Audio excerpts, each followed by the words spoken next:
Welcome back to the program. Let's bring in the Manager of Opposition Business, Paul Fletcher. Parliament back next week, and pretty big announcement out of Parliament today. One of your long-time rivals across the political aisles calling it a day, Bill Shorten. Yes, well, I shadow Bill Shorten in the government services portfolio, so I watch him closely, deal with him regularly. Look, Bill's had obviously a very long political career as a trade union official and then in the Parliament since 2007.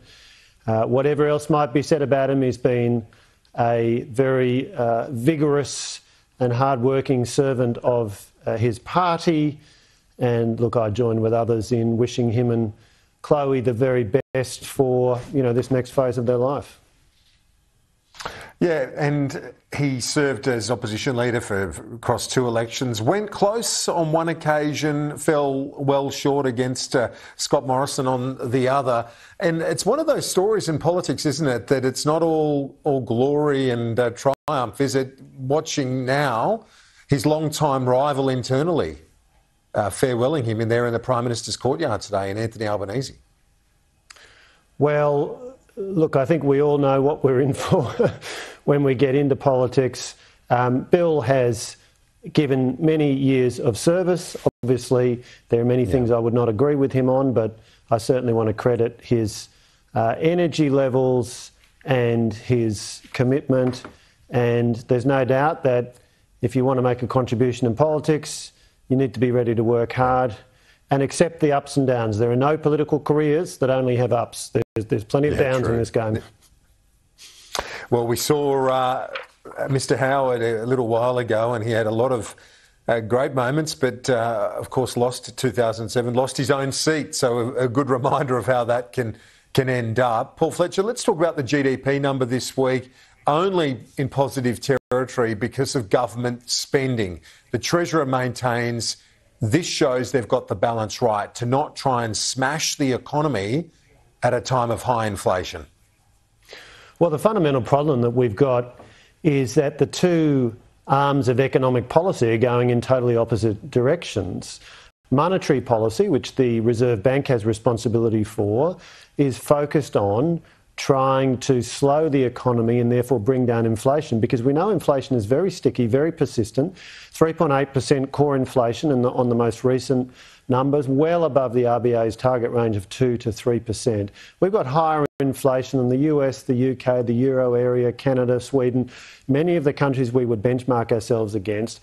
And sadly, Mr Chalmers seems to be persistently underrating the danger of inflation and how much work is needed to deal with persistent and sticky inflation. So he's spending almost without restraint, $315 billion of additional spending since he's been the Treasurer. At the last budget, for example, 30,000 new public servants committed to, over $20 billion of spending on that over the next 4 years.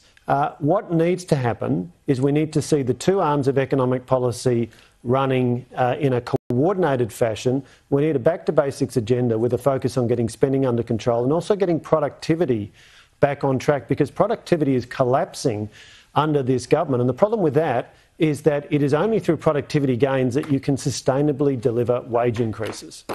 Yeah. Indeed, it's one of the challenges that the economy, that the RBA, government all face. The Governor's going to speak in about 10 minutes from now. Her message will be, well, we're all watching it very closely, those with mortgages hoping that she might bring forward that schedule of interest rate cuts. Well, fortunately, we have a system where the Reserve Bank is independent.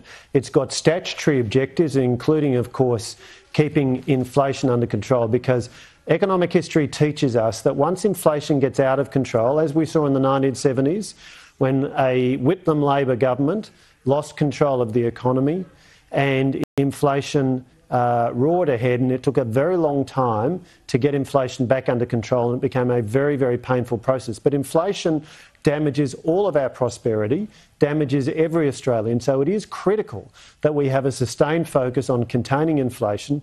That's what the Reserve Bank is charged with. And what's very important is that the Reserve Bank is seen as credible in the things it says about inflation. That's why this language from Jim Chalmers accusing the Reserve Bank of smashing the economy is so dangerous. I mean, that is very deliberate language. The term smashing connotes a deliberate action, a damaging, a destructive action. That is language he's been using very specifically, and it is not at all helpful. I don't think it's seemly at all for a Treasurer to be using that language. Paul Fletcher, appreciate your time as always. Thanks. Thanks, Gary.